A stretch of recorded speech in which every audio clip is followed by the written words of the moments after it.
Bienvenidos nuevamente al curso de Electrodinámica 1. Este es el capítulo 4, interacción dipolo-campo magnético externo. En el video anterior vimos cómo se puede hacer la aproximación multipolar magnética al considerar, por ejemplo, que el punto donde vamos a calcular el campo magnético es muy lejano y podemos aproximar esta distancia como esta función. También vimos que el término monopolar magnético es cero y el término más importante es el término dipolar magnético, cuyo campo magnético tiene una forma semejante al campo eléctrico dipolar.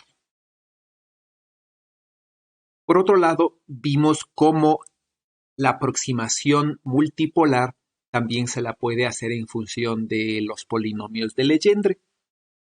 Y si reemplazamos los polinomios de Legendre en función de los armónicos esféricos, las funciones son separables, de manera que los coeficientes, tanto en la aproximación cercana como en la aproximación lejana, se pueden calcular mediante los armónicos esféricos, independientemente de la posición donde vamos a calcular el potencial magnético.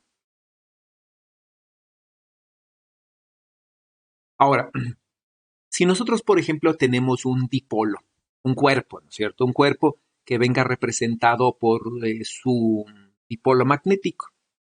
Tomemos en cuenta que este cuerpo es un cuerpo extendido, ¿no? De forma que su dipolo no es puntual. Entonces, cuando nosotros calculamos la fuerza que siente este dipolo en presencia de un campo magnético externo, podemos considerar, ¿no es cierto?, que este dipolo viene, o que este cuerpo, más bien dicho, tiene corrientes, las cuales van a interaccionar con el campo magnético externo a través de la fuerza de Lorentz, ¿sí? De modo que si el campo magnético, por ejemplo, a lo largo del volumen del cuerpo, se puede aproximar mediante esta identidad, digamos, en donde hemos expandido el vector R' a lo largo del vector R. Es decir, R es el punto, por ejemplo, el centro de masas del cuerpo, y R', ¿no es cierto?, es un punto que se encuentra alejado del centro de masas esta distancia, R' menos R. Entonces, si reemplazamos este campo magnético acá y recordamos que la divergencia de J es cero, es decir, que la corriente es estacionaria, se puede encontrar, ¿no es cierto?, que la fuerza magnética se puede expresar así, donde hemos utilizado la definición del momento dipolar magnético mediante esta identidad. Entonces, ¿qué es lo que me dice esta cantidad? Sí, me dice, ¿no?, que en presencia de un campo magnético variable en el espacio aparece una fuerza. Es decir, yo necesito, ¿no es cierto?, un campo magnético que varíe en el espacio de manera que se genere una fuerza dada por esta cantidad. Si el dipolo magnético es constante, puede entrar dentro de esta función y escribir la fuerza como el gradiente de m.b, tal como se puede observar acá. Sí, si el dipolo magnético por A o B cosas no es constante, sino que, por ejemplo, el cuerpo es deformable, o el dipolo magnético depende de la posición por su interacción con el campo externo, ¿sí?, podría ser que este no puede entrar acá y esta es la ecuación más general. Sin embargo, ¿no?, para cuerpos, por ejemplo, un imán, cuyo dipolo magnético no depende del campo externo, esta podría ser la expresión de la fuerza.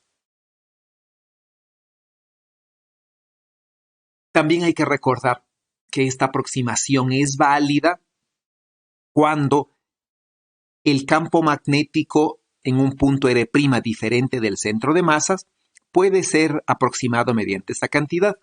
Es decir, ¿no es cierto?, el campo magnético varía poco, ¿sí?, de un extremo al otro extremo, es decir, varía lentamente a lo largo del cuerpo, para que esta aproximación sea válida. Si no fuese así, deberíamos considerar los otros términos superiores de esta aproximación, lo cual me daría otra forma de la fuerza.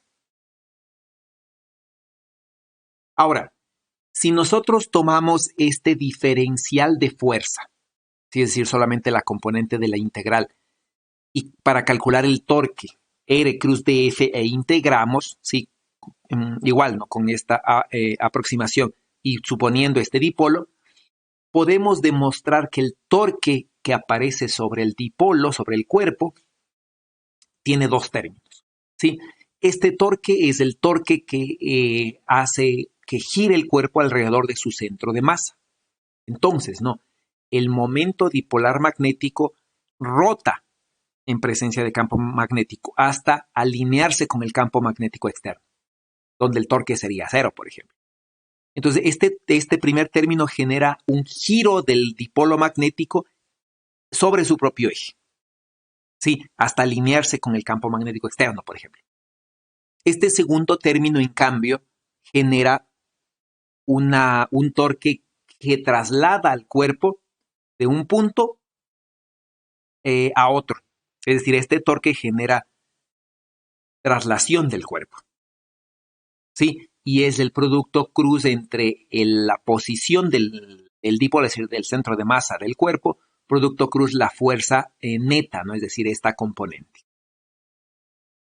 Ahora, si tomamos en cuenta que el rotacional de la fuerza externa es cero, es decir, que la fuerza es conservativa porque debe provenir del gradiente de un potencial, podríamos encontrar entonces la energía del dipolo en presencia de un campo externo. Entonces, si hacemos el cálculo, sí, se puede demostrar, ¿no? que el potencial, que la energía potencial debe provenir de esta cantidad. Y entonces, ¿no es cierto?, la fuerza se puede ver como menos el gradiente del potencial que va a darnos igual a esta ecuación. Entonces, ¿no? ¿Qué es lo que nos dice esta energía potencial?